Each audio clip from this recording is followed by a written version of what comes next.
What's the difference between bitter and lager, ale and stout? Do British people really drink warm beer? You'll learn all about beer in this alcoholic episode of Aprender inglés con Reza y Craig.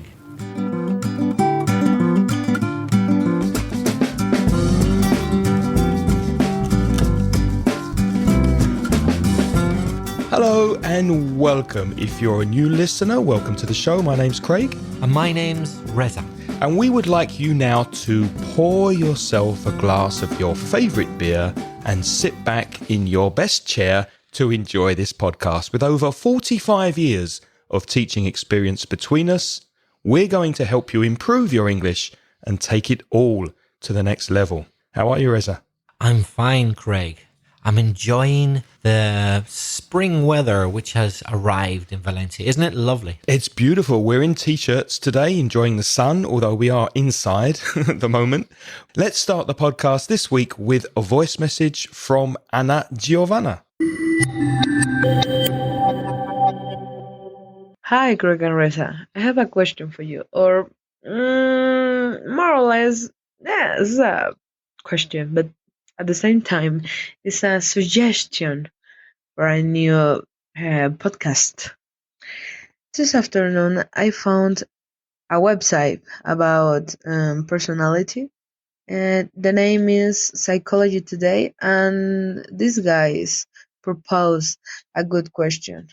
They say, change of language, change or personality. What do you think about it? For example, when you speak another language, your body language is changed at the same time. What do you think about it? Thanks for everything. And good afternoon, or good night, or good morning. I don't know. Bye-bye. Well, thank you very much, Anna, for your message. What do you think, Reza? Do we change or adapt our body language when we start speaking a second language? Is your body language different when you're speaking Spanish? Ooh, that's a good question, Anna. I would say for me personally, yes, it is. I have noticed that I gesticulate more. I use my body and I use facial expressions perhaps a little bit more when I speak in Spanish compared to English. I think I do. Yeah, I think I do too, but it's not something I'm aware of, that I'm conscious of. So I think I do it subconsciously. But maybe it depends on the individual. Maybe some people do, some people don't. Maybe if you're very expressive, then if you're speaking Spanish or Italian, then you will move your hands a lot to explain things. I'm moving my hands now as I'm speaking, because as I speak into the microphone, it helps me to communicate.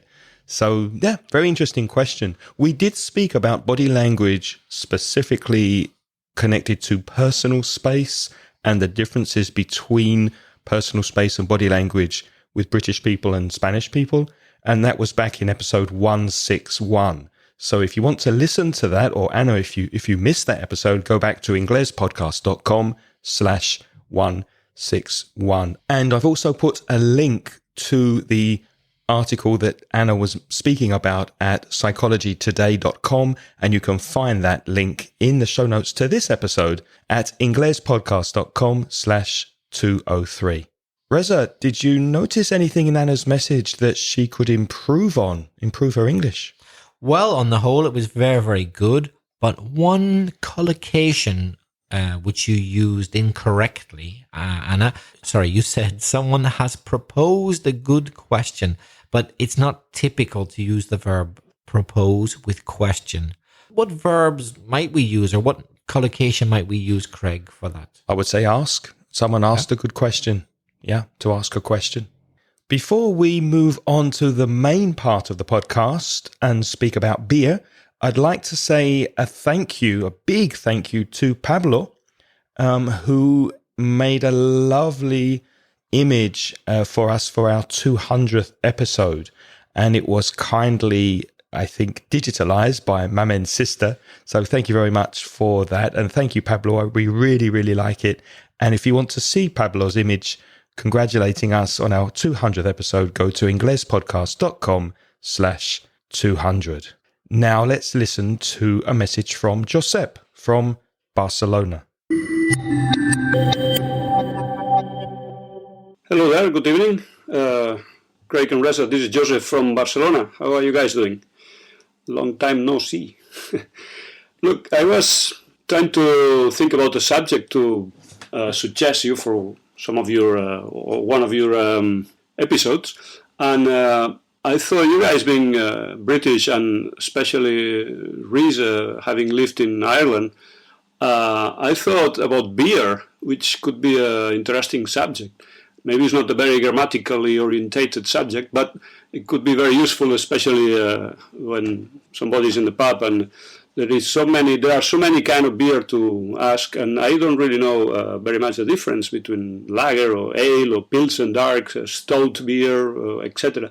So I was wondering if you guys could give us some tuition about that. What's the difference, or how about beer in the UK? I don't know. I think it could be interesting and at least useful subject for a visit to the UK.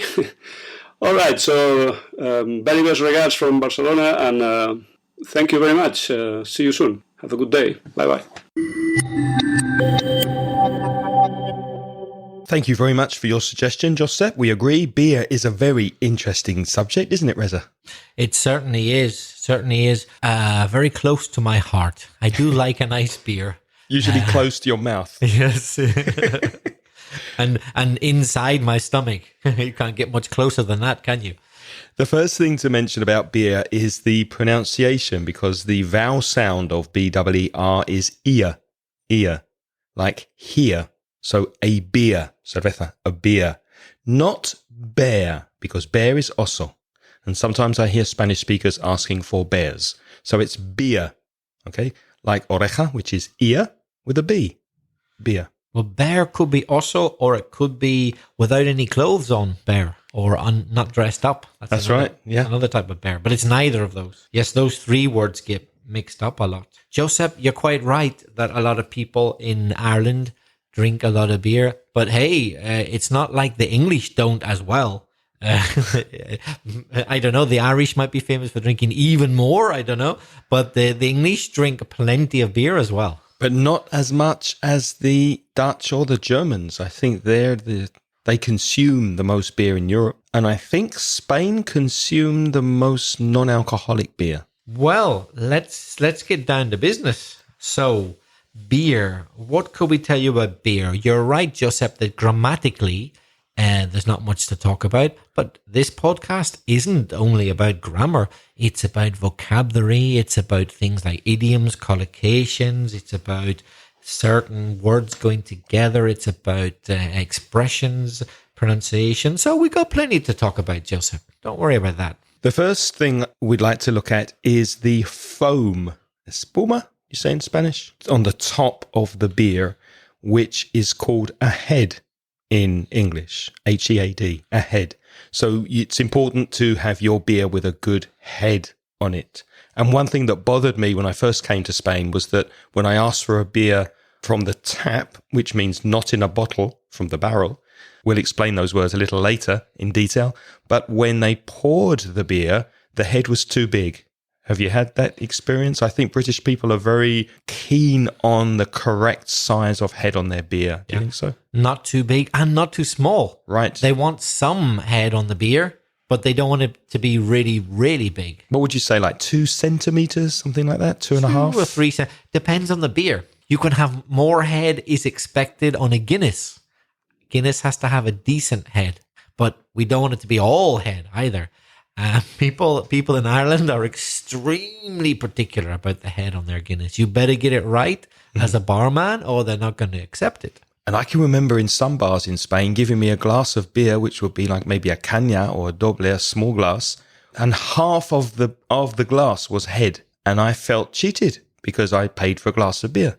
Yeah, because the foam isn't really drinkable, is it? So one thing that makes that head on the top of the beer is the gas, which could be CO2. It could be artificial gas that's pumped or put into the beer, or it could be natural gas sometimes that's in the fermentation process of the beer. So that's the fizz or the gas inside the beer. And if beer has a lot of gas, a lot of fizz, you could say it's fizzy beer. So some beers are very fizzy, but some are not so fizzy. Do you prefer a fizzy beer or a not so fizzy beer? For me, the less fizz, the better. I don't like fizzy drinks. I don't even like fizzy non-alcoholic drinks. What about you? The same, yeah. Because if there's too much gas in beer, it fills up your stomach and it makes you feel bloated. Bloated means full of air. If a beer has no gas, nothing at all, you can say that it's flat. So when the fizz disappears from the beer, or there's no fizz, no gas inside, then the beer is completely flat. Yes, be careful though. That means that the fizz has gone. For example, when you ask for water, there are two types of water you can get. You can get with fizz, fizzy water, or you can get still water, STILL. But we wouldn't say flat water because there's not supposed to be fizz in that one. So I would say flat's more for something where it's supposed to be fizz, but it's gone. So if they give you a flat beer in a bar, that's a bad thing. It means that the gas is gone and it's not right. Yeah, so remember those two very strong collocations, flat beer and still water or still orange juice. Craig, a word which is becoming more and more important to people who drink beer is hops. Hops is a traditional and important element in beer. It's always been there. But these days, quite often when you buy a bottle, they specify what type of hops was used to make it. And if they put in lots of hops, if it's hoppy with lots of hops or not. And people are beginning to become very aware, very conscious that hops can give a particular flavor to a beer. Hops is lupolo. Lupolo. Craig, do you like hoppy beer? Do you like beer with a strong flavor of hops? Yes, I do. I like my beer to have a hoppy flavor. Of course, Reza's talking about the noun, hop or hops. There's also a verb, to hop, which is completely different, which means saltar a la pata coja or dar saltos. Craig, can you think of other crucial, very important ingredients of beer? I can think of two. One is barley, Barley, barley, which is cebada. And the second one, which is also in bread, yeast, Yeast, which is levadura. So the adjective of yeast is yeasty. So if you have a yeasty flavor or a yeasty beer, there's a very strong flavor of yeast in your beer. Be careful of the pronunciation, yeast. Yeast and barley. Two other important ingredients of beer. But where is beer made, Reza? Well, the factory where beer is made is a brewery. A brewery. That's where they brew, B-R-E-W, the beer. And the company or the person who does that is a brewer, B-R-E-W-E-R, a brewer. What's interesting is in the north of England, if you are offered a brew, that would sometimes mean a cup of tea. Have you heard that in the north of England? In places like Yorkshire. Do you fancy a brew? Yeah, because it's that idea of maybe fermentation of the tea or preparing the liquid, which they compare to maybe the fermentation of brewing beer in a brewery. That's a difficult word to pronounce. Brewery. Yeah. Brewery. Oh, and another thing that's just occurred to me, I'm thinking of, how do the Spanish say it? Distillería. Yes. We have a word in English, distillery, but it's not for beer. It's for all the other things like whiskey, gin, vodka, etc. We make those in a distillery. But if it's beer, it's specifically called a brewery. We make a distinction in English, which you don't in Spanish language.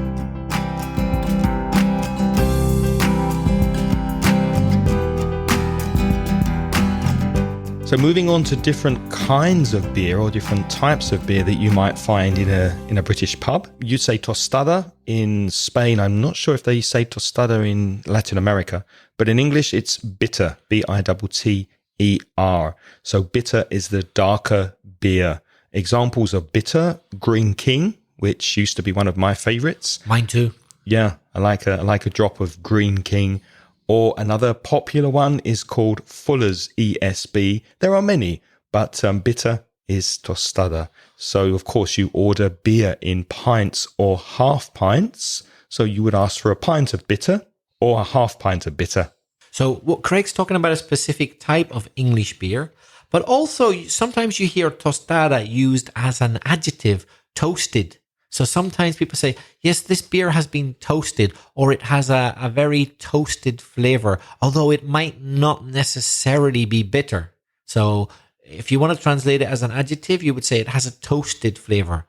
But as Craig said, there's a type of beer in England called bitter, which you expect to be toasted there. It's always toasted. Another popular kind of beer is lager, Lager, lager. Now, lager usually has a lot of fizz, as we mentioned before. It's quite gassy, quite fizzy. In Spanish, you'd call it rubia. So again, a pint of lager, please, or a half of lager. Examples of lager, there's Carling, which you may have heard of.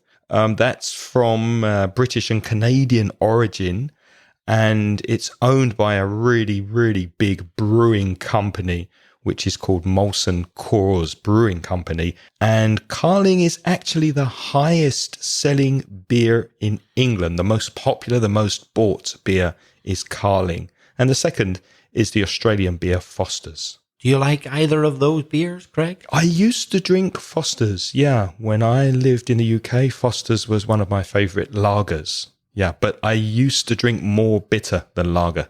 I can't stand either of them. So, Josep, maybe I'm not the typical British person to ask, because I really don't like Carling and I really don't like Foster's. Obviously, they're not paying us for sponsorship, are they? Not yet. Not yet. So Craig may have to edit this out. But because they are quite fizzy, in my opinion, fizzy beers, and they're lagers, and I don't really like the style of lager, they're not for me. I'll tell you what's more my cup of tea. Sorry for the pun.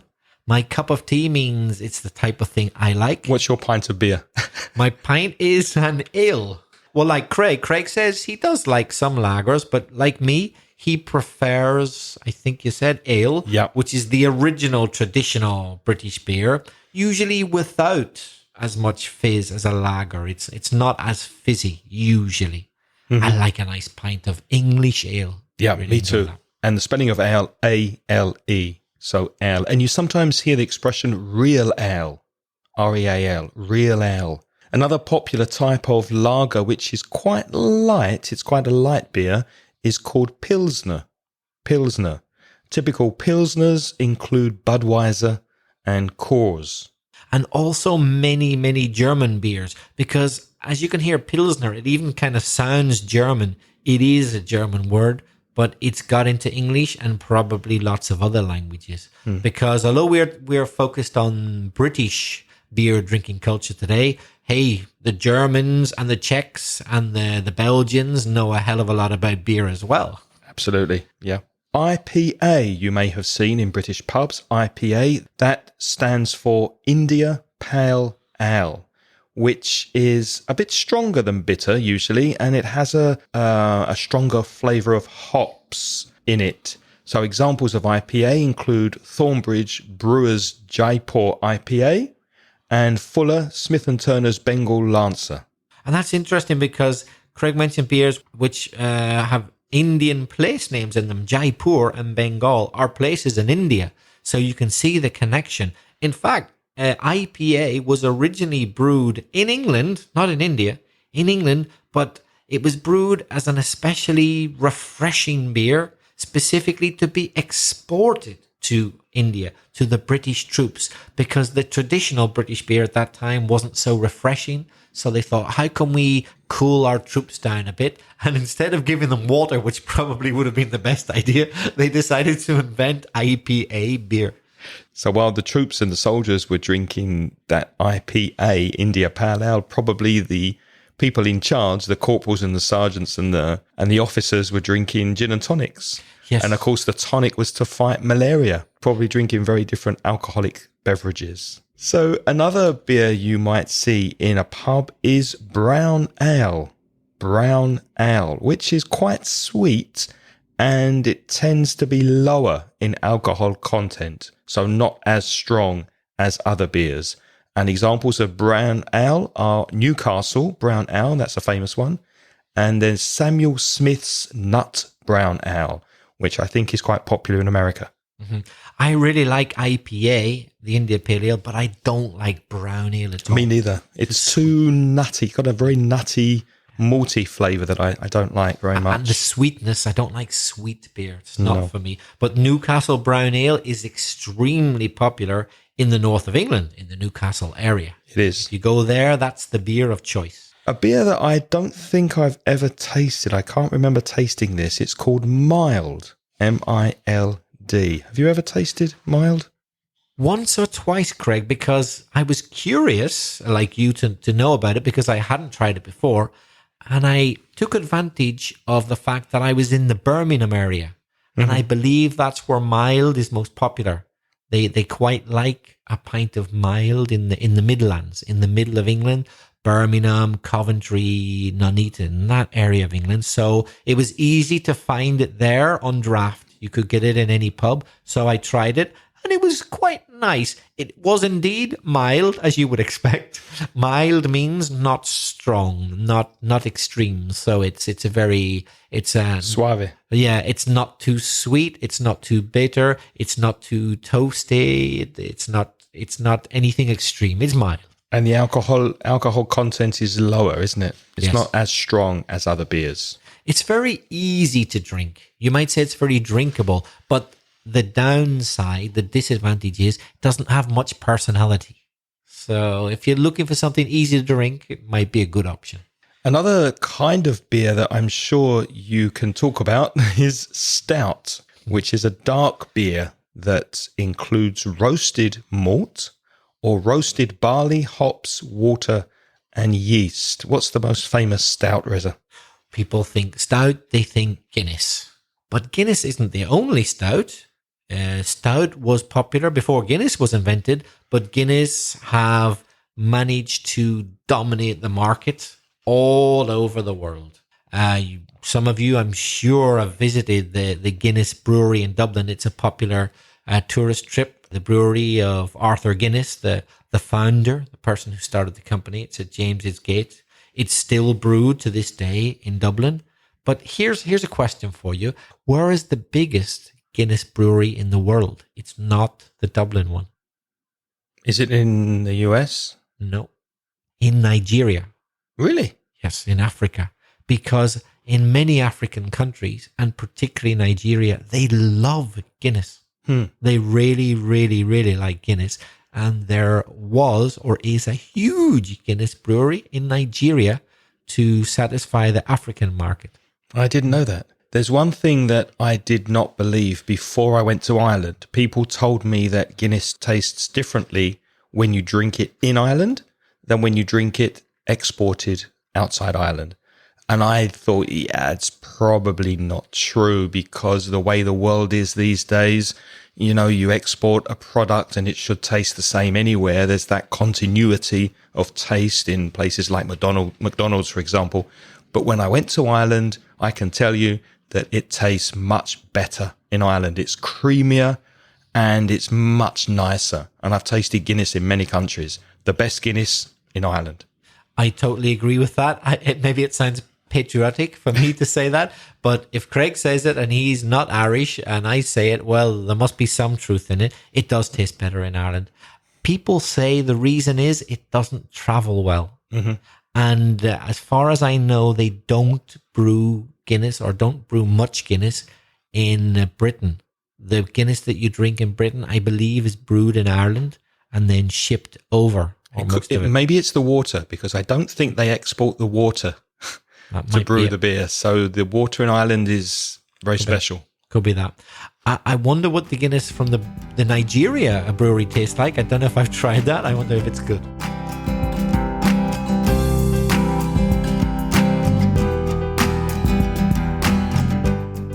Craig, what about a type of beer which is very famous, but isn't necessarily typical to Britain or Ireland. Are you thinking of wheat beer? Cerveza de trigo. Yeah, that's a good example. Do you like wheat beer? Can you give me an example? Is Paulaner a wheat beer? They do a wheat beer. They also do an ordinary lager, but yes, they do a wheat beer as well. I'm sure I've tasted it, but I can't remember if I liked it or not. I'm not a big fan of Paulaner. There are some German beers that I like, but not many. Franziskaner, they make a wheat beer as well. Does that sound familiar? Yes. I'm sure I've tasted it. Yeah. So wheat beer has that wheaty, the trigo flavor, and it tends to be quite cloudy, doesn't it? And quite strong. Cloudy and strong. So cloudy means it looks like clouds, como nubes, que tiene nubes. In other words, it's not 100% clear. When you pour it for a long time, it seems to move around in the glass. And also, for me personally, I find that wheat beer gives me a bit of a headache. It could be just me. But people say it's something to do with the fact that it's cloudy. It hasn't been as filtered as other beer. And that may be why it gives some people a headache. I don't know. But it certainly gives me a slight headache, un dolor de cabeza. If you're interested in finding out more information on different types of beer, I've put a link in the show notes at inglespodcast.com/203 to a Wikipedia article about beer in England and different styles of beer. Some people say that beer is served warm, or British people like their beer warm. Reza, that's not true, is it? I don't think it's really true. It's usually served at cellar temperature these days, from the cellar, la bodega, under the ground, which is between about 10 to 14 degrees. So that's not really warm. There are a few pubs where they serve it warm, but they're as a kind of marketing strategy. Usually it isn't too warm these days. However, we don't like it too cold. That's for sure. There's more chance of getting a really cold beer in Spain than in England, would you say? I would, but I think it's important to differentiate, which means make the difference between lager and ale, or lager and bitter, because if you drink lager in an English pub, it probably is really cold. And I don't know if it's colder in other countries like Spain. Maybe because Spain is usually warmer outside in the street, it seems colder. But in English pubs, I think the ale and the bitter, generally speaking, is of a higher temperature than the lager. So the lager is cooled as it goes out of the tap, out of the pump. And the ale and the bitter, because it's cellar temperature, it's the temperature of the room, the cold room under the pub, then that is probably just a little bit warmer or higher in temperature than the really cold lager. And also, as a general kind of rule of any drinks, fizzy drinks with plenty of gas, fizz, don't taste very nice if they're not cold. That goes for Coca-Cola or sparkling juice as well. If they're not cold, they don't taste good. Whereas ale, which doesn't have much fizz, tastes all right if it's not too cold. Because you notice the flavour more when it's not freezing cold. Yeah. So some of the ale that's served in pubs does not have CO2 pumped into it from a separate gas bottle. It's served by a hand pump. So it's pulled up under pressure from the cellar, la bodega, and that's called cask beer, C-A-S-K. So cask beer is served by hand pump, and you've probably seen those if you've been to the UK. Some pubs have those lovely big levers on top of the bar, big handles that they pull, and the beer comes out from the cellar under pressure. Yes, the beer might be down in the cellar in a keg, K-E-G, which is basically just a barrel, but a barrel specifically for beer, a beer keg. So you have keg beer. If we turn around the order and instead of saying beer keg, which is the container, if we say keg beer, now that's the beer which comes from the keg. So it's a term for beer which is served directly from the keg under external pressure of carbon dioxide. In other words, fizz, gas. So when I used to work in a pub in the UK many years ago, there were maybe 4 or 5 big breweries in the UK that really dominated the pub distribution of beer. So these huge multinational companies or national companies were controlling most of the pubs. And slowly over the last few years, we've seen the appearance and popularity of micro breweries in the UK and especially in the US. So a micro brewery, micro means very, very small, very concentrated, is a small artisan brewery. So people are brewing beer on a small scale and then selling it to small local bars and pubs.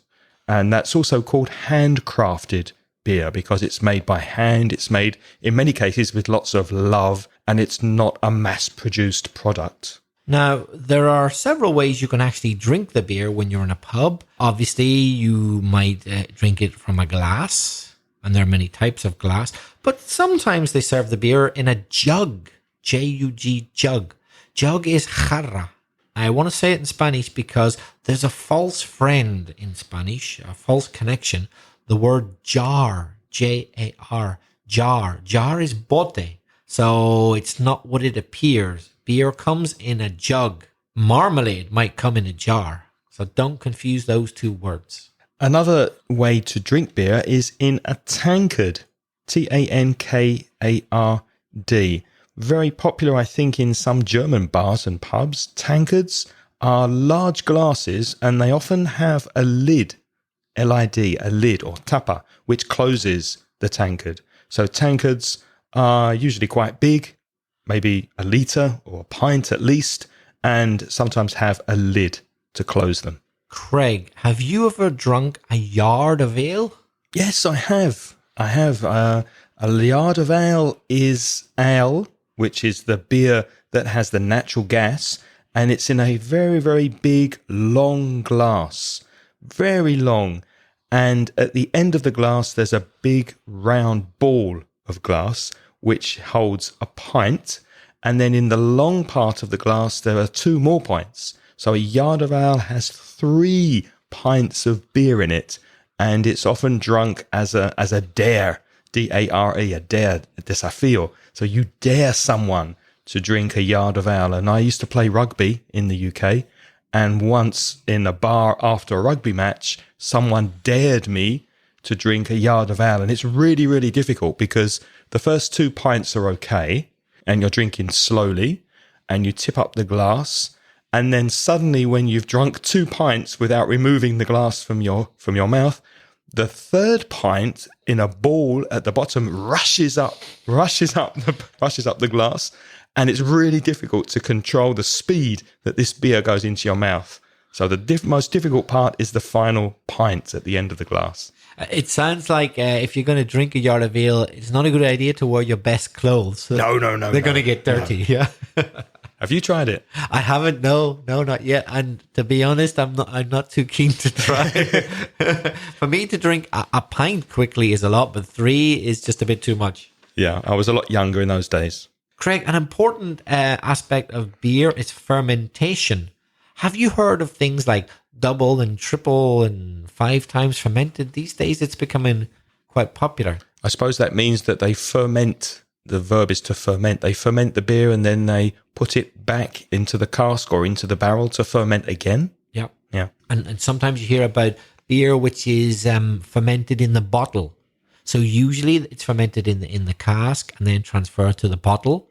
And it might ferment a bit more in the bottle. But there are some special beers which they directly put into the bottle to ferment. Mm-hmm. So there are all sorts of varieties of beers. Some more vocabulary. Obviously, you open your bottle of beer and you pour the beer in a glass. So to pour is echar, P-O-U-R. So you pour a glass of beer and you pour beer into a glass.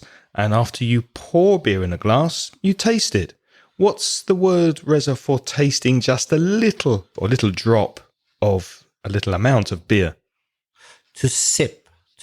So that's the opposite to Craig's experience of the yard of ale. And the yard of ale, it comes rushing in. So the opposite, to drink slowly a little bit, is to sip your beer. Maybe the opposite of sip is to gulp, G-U-L-P, which is So you gulp down lots of beer, large amounts of beer. If you have to drink quickly, you're you gulp it down. Gulp down the beer, which is the opposite of sip, a sorbos.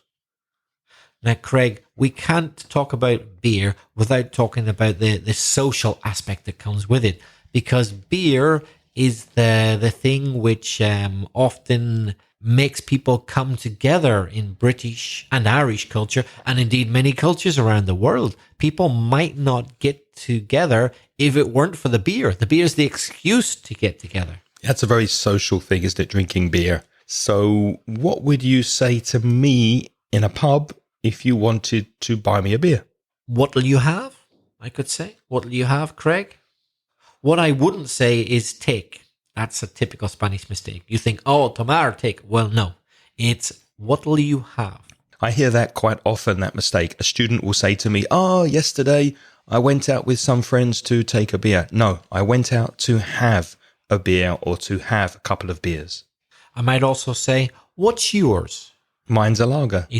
Okay, in other words, that's what he wants to drink. So what's yours means what's the drink that you want? Because you can have beer, of course, or you could have gin, whiskey, and you might have lager, you might have ale, all the other types. So that's why we say, what's yours? And sometimes people will say, same as yours. In other words, I don't really care, whatever you're drinking, ask for the same for me. And we said before that beer comes out of a tap, which is grifo. So you could say to the barman or bar person, what do you have on tap? Which is, what beer do you have from the barrel? You can also say, what do you have on draft? Draft is D-R-A-U-G-H-T. So draft beer and tap beer comes out of a barrel, not a bottle. So again, the question, what do you have on draft? Or what do you have on tap? And if you don't want a draft beer, you could say, what bottles beers have you got? So you're specifically asking for a beer which is not from the tap. That's a question you often ask here in Spain, I noticed. Yes, because in Spain, very often, sorry, here comes the criticism. In Spanish bars, very often there isn't much choice of beer on draft. Very often, there's only one, in fact. Yeah. One type of beer on One draft. or maybe and two, yeah.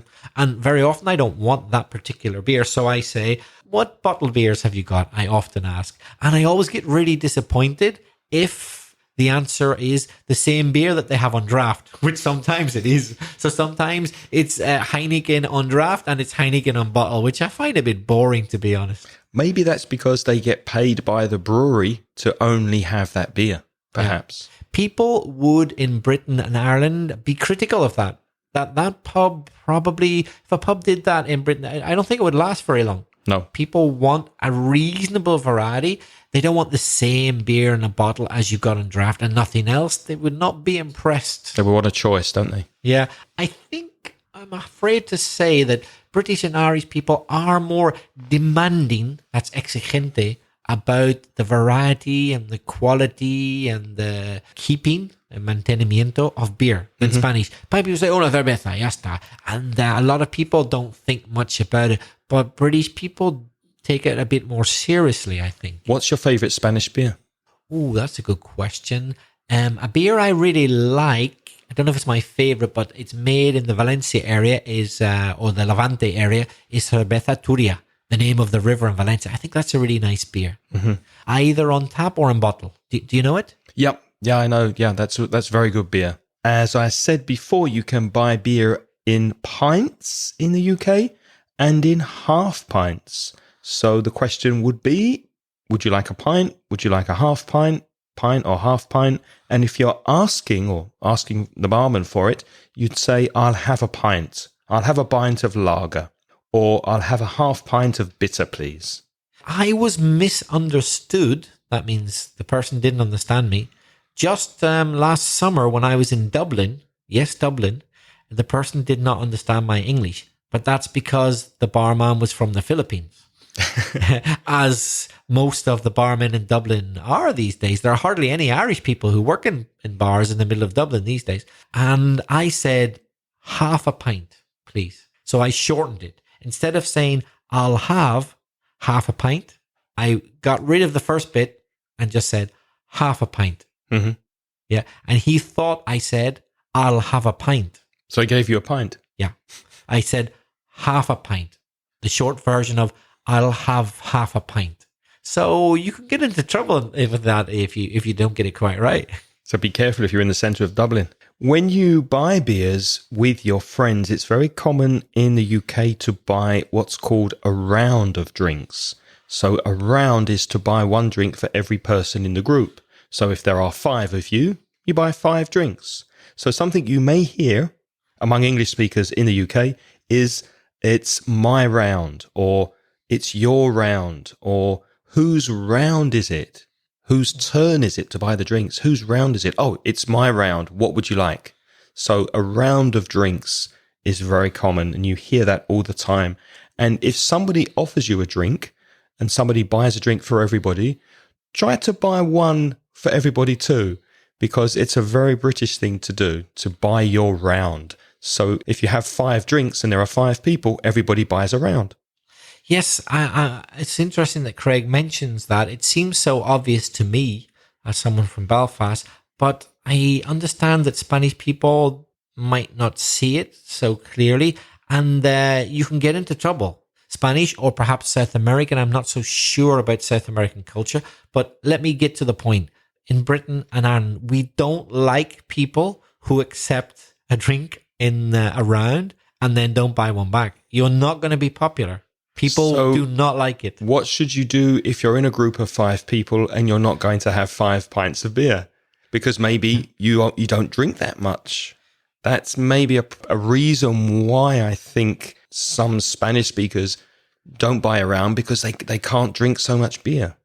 But well, what you can do is you can buy a round for everybody and not buy for yourself. You're buying a drink back for the person or the people, but you don't buy one for you. Yeah. And if you're going to have, if you're with a group of people, which isn't too big, let's say 3, 4, possibly 5, and you want to cup the drinks, my advice to you is buy your round quick, maybe even first. You've done it. You have done what you were supposed to do. You're socially accepted now, because things can get out of control.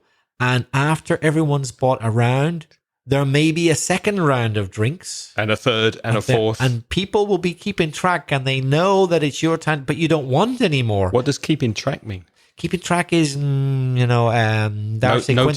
Or estar al tanto, noticing. So if you fall behind, you're going to get into trouble. So get your drink, get your round first. And then what you can do is just stop after you've had a couple of rounds, and don't make anybody buy you a second round. And you've done what you're supposed to do. Socially, you have fulfilled your obligation. Your social obligation. Because honestly, people don't like it if you don't. Some people get annoyed about it. And what can you say if somebody insists that they buy the first round, but you want to pay? You want to pay for the first round? Well, you could say, it's on me. So this round is on me. Or I've got this. I've got this means I'll pay. So it's on me, which means I'm paying. And if you really don't want that drink and they insist, you just say, no, I'm okay. Or I'm good, thanks. Or I'm all right for now is another expression you could use. No, thanks, I'm all right for now. I have enough beer in my glass. I'm all right for now.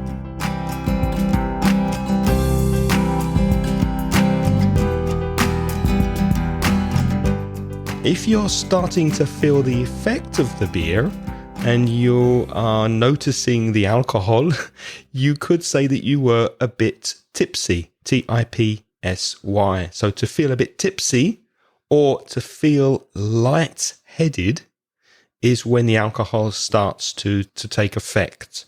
You could also say that you're merry, M-E-R-R-Y. You feel merry, which means you feel happy. The alcohol is starting to affect you, so you're feeling a bit light-headed and quite merry. Yes, that's near the start of your drinking. But that's the first round. The first round, yeah. If you unfortunately drink more than you really should have, and now you're feeling more than tipsy, you're feeling very drunk, as you can imagine, we have many ways of saying that in English, and I'm sure you do in Spanish as well. We'll give you a few. You could say you're smashed, you're out of it, like you don't know what's real anymore, you're out of it, you're legless, because your legs won't work very well. No tienes piernas. You can't stand up properly. You're wasted. Yeah, you're wasted. All your energy, all your usefulness is gone now. You're wasted. You're useless. Hecho polvo. You're sloshed. That's a weird one. SLOSHED. Sloshed. Because I suppose the word slosh is kind of an onomatopoeic sound for liquid moving around, isn't it? So you're full of liquid. You're just like a huge beer glass. If you imagine 6 or 7 pints of lager sloshing around in your belly, in your stomach. Can you think of any more, Craig, for very drunk? You could say that you're hammered, or a person is hammered. Hammer is martillo, so the adjective hammered is to be very, very drunk, or plastered. Absolutely plastered. All of these expressions, of course, are listed in the show notes at inglespodcast.com/203. Another colloquial expression is out of your tree. Fuera de tu árbol. So if you're out of your tree, then you're completely wasted, completely drunk. Or off your trolley. If you're off your trolley, again, you're very, very drunk. And one that is a little bit, could be a bit rude, so be careful where you use this, is PISSED. That's something else you could say. I'm completely PISSED. There's another one which I suppose sounds a little bit rude just because it has the word arse in it, is rat arsed. Rat arsed. ARSED. I don't know, like tienes el culo de una rata or something like that. Rat arse, but it means you're drunk. So let's continue with vocabulary and look at some more colloquial idioms that could be used in connection with beer and drinking. Reza, what's brewer's droop? We know that a brewer is a person who makes beer. Well, Craig has asked me, maybe he expects me to be an expert on this, or he thought naturally Rez is the person to ask. Brewer's droop. DROOP. Droop is when something falls or will not stand erect. So it's a man's inability to perform sex due to drinking too much. It's kind of like when you buy flowers and they're sitting up straight in the vase and they're very fresh. And after about 4 or 5 days, they start to go down and fall down and droop down to the floor. So that can happen when you drink too much beer. Yes, those 4 or 5 days for the flowers are similar to a man's 4 or 5 pints, I suppose. With 1 pint, he was doing okay. 2, maybe. 4 or 5, and now he's not doing okay. So that's brewer's droop. If you go out and drink a lot of beer, so there is a session of heavy drinking, you can say that it is a PISS up. So that means you're going out usually on a PISS up, which means you're going out to drink a lot of beer, usually with people of the same sex. So it's quite common for men to go out together or for women to go out together in groups for a session of heavy drinking. There's a very common expression to describe a person with that. People say he couldn't organize a PISS up in a brewery. I mean, you think that you think that would be easy, wouldn't you? It's easy to organise that in a brewery, to get drunk in a brewery because there's beer everywhere.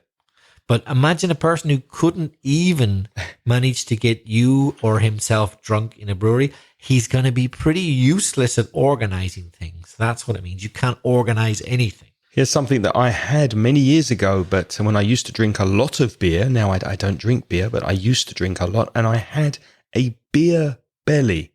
A beer belly is a big stomach that you get because you drink a lot of beer. So if you see someone drinking beer and they have a big belly, a big stomach, you can say that, that person's got a beer belly. Another common expression you'll hear in a pub or perhaps in someone's house is one for the road. That's the last drink of the evening. So we suppose that after we have this drink, we're going to leave, or one of the people is going to leave and they have to travel down the road. So one for the road. It's weird. In Spanish, Craig, they say la penúltima, don't they? Yeah. Yeah. It's never the last one for Spanish speakers. It's always the one before the last for you. Another expression with beer is to have beer goggles. GOGGLES. Now, goggles are kind of glasses that you put on your eyes to protect yourself from something. So you'd wear goggles if you're working in a factory, for example, or cutting metal, perhaps, or riding a motorbike. But if you're wearing beer goggles, that means you've had so much beer that you misjudge someone's sexual attraction. So somebody who you might not be attracted to when you're completely sober suddenly becomes very attractive when you've had 7 or 8 pints of beer. I once heard a very funny story about a poor fellow getting into a bad situation because of his beer goggles. He'd been drinking a lot of beer, and the woman not only was not half as attractive as he thought, but in fact, she wasn't even a woman. So be careful about drinking too much. Beer goggles can get you into very deep trouble. It really did happen to someone I know. A way to say that you want a quick drink is to have a swift half or a quickie. Both of those expressions mean a quick drink, maybe a half pint or a quick pint after work. So do you fancy a swift half? Do you feel like a quickie? That's a quick pint of beer, quick drink. You might have just a small beer. But if I say to you, small beer without the word I take away the article, no just small beer. That's an idiomatic expression which means an unimportant matter. You could also say small potatoes, couldn't you? Yes, I've heard that as well. Small potatoes, yeah, or small beer. In other words, it's not important. Imagine you're trying to make me feel stressed or worried about something. I say, no, I'm not. Don't worry about that. It's small beer. It's unimportant. And friends who you sometimes meet to drink beer together with are your beer buddies or your drinking buddies. So do you have a group of people you like to go drinking with? Maybe your favourite friends for visiting pubs with, or they are your beer buddies or your drinking buddies. Reza, you walk into a pub in Belfast. What do you order? What's your favourite drink to order in the UK? Well, it depends. Does it depend how you feel? Depends how I feel. And Ireland, north or south, I often ask for a pint of Guinness because it's nearly always going to be good or very good. In England, I usually don't ask for Guinness. In England, I'll nearly always ask for a pint of ale because I love ale. And it's much easier to get good ale in England than in Ireland. So I take advantage of being in England to drink ale. What about you? When I used to drink, it would be ale. Yeah, it would be bitter or ale, and then maybe a spirit, something a bit stronger after. But in Spain, when I used to drink here in Spain a few years ago, it was probably lager because of the heat, I think, because it's nice to have something cold when it's a very warm day. The same as you, I like the Turria. I also like San Miguel. Have you noticed, though, that in Spain, they've started making a lot more variety of beers in recent years? Yes. Now it's quite easy to get IPA and other types of beer, perhaps bitter or brown ales, in bottles. It's not so common on draft yet, but in bottles now you often find them in bars. Have you noticed that? Yep, the selection's definitely getting better here. Do you miss the atmosphere of a typical British pub? I do. And I particularly miss rural British pubs. I really like... Country pubs, yeah. I really like those old-fashioned pubs in old buildings. Maybe the ceiling, el techo, is low because it's an old building. And you can see the wooden beams, las vigas de madera, very old, original, with an open fire and a dog beside the fire because they're quite tolerant about pets. And you see the dog, it's very traditional, and people drinking ale. It's a very, very classic, traditional British scene, which I really like. Me too. And I've got some friends who live in a small village just outside of London, and they have pubs like this, and I love going there and just being in that atmosphere. They don't usually play music because there's usually a lot of conversation. It's a very, very homely, welcoming atmosphere, and I don't find that in Spanish bars. So I do miss it quite a lot. There's one thing about British pubs which really, really grabs the attention in a negative way of Spanish people when they first enter a British pub. The price? Well, that could be, particularly if it's London. It made me a bit ill as well. So about £5 a pint, I think. Or at least. Or is it more? In London, yeah. It could be 6, could be 7. Wow. Yeah. That's like 9-10 euros. It's crazy. But I'm talking about the decor. Many, many, many places, not all, but many places in England still have carpet on the floor in a pub. And Spanish people just cannot believe it. It smells of beer. Yeah. It smells of beer. They're right. It's probably not a great idea to have a carpet, moqueta, where people are going to be spilling beer and other drinks continuously. But it's an old tradition. Yeah. And it can smell pretty bad. It's true. And that is one thing that the Spaniards can't believe when they see. But it doesn't smell as bad now as when you had that mixture of stale beer and smoke. When people used to smoke inside pubs and the smoke would go inside the furniture and the carpet, there was that horrible stale smell of beer and cigarettes. Yeah. Mind you, it's not half as bad as something that perhaps we'll talk about in another episode, which is carpet in a bathroom, which you can also see in the UK, but we'll leave that for another day. That's for another day. So now it's your turn to practice your English. Have you ever ordered a beer in a pub or a bar in an English-speaking country? We would like to hear about it. What was your experience like? And how different was it drinking beer in an English-speaking country from drinking beer in your country? What experiences do you have? And what do you think about British pubs? Please let us know. You can leave us a voice message at speakpipe.com/inglespodcast, or you can send us an email to me, Craig, at inglespodcast.com. Or to me, that's belfastreza@gmail.com. And before we go, of course, we'd like to thank our wonderful sponsors, starting with our gold sponsor, Bruno, on Patreon, and his company, CopenhagenWalkingTour.com is helping us with our transcriptions. If you go to Copenhagen and you take Bruno's walking tours, you will learn and see the wonderful castles there and get to know the city, both in English and Spanish. So both languages are offered. And again, that's CopenhagenWalkingTour.com. And the same for Rio de Janeiro in Brazil. If you're going there, why not get in touch with Bruno via his website at favelawalkingtour.com.br and find out more information about his local guides who take you safely around the favelas in Brazil. As well as Bruno, our gold sponsor, we'd like to thank all our Patreon sponsors. They are Ana, Dana, Pachi, Manuel Tarazona, Juan Carlos Rodado, Beatriz, Pedro, Maite, Lara, Rafa Bancells, Nestor Garcia Mañez from nestorgm.com, that's Luces Extrañas website, Maria, Lorena, Sara Jarabo, Carlos Garrido, Mamen, Juan Leiva, Corey Finneran from ivnv.com, Miren, José Luis Arregui, Agus, Mariel, Manuel García Betagón, Raúl López, Rafael, José Manuel Fernández Picazo, Pilar, Gambate Blog, Igor, Ignacio, Kieran, Carlos, Ana Ibarra, Marina Ortiz Pena, and our most recent patrons, who are Juan Carlos Pantin Fernández, Joel Silvera, Alejandro Pluma, Alex Cuadra, José Emilio Villano, Emilio Manuel Martínez Rivas, José Antonio Muñoz, and lastly, Esperanza Colmenero. Thanks very much to all of you.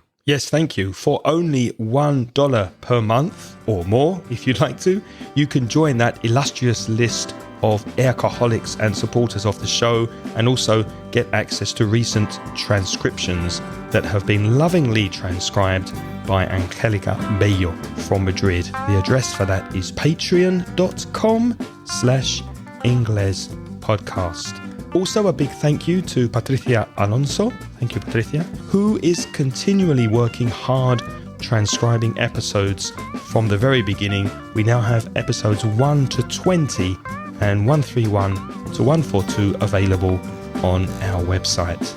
What's next week, Reza? No comment. Why not? All right, I'll tell you. It's the language of politicians. And no comment is an expression that politicians love to use. The language of politicians next week.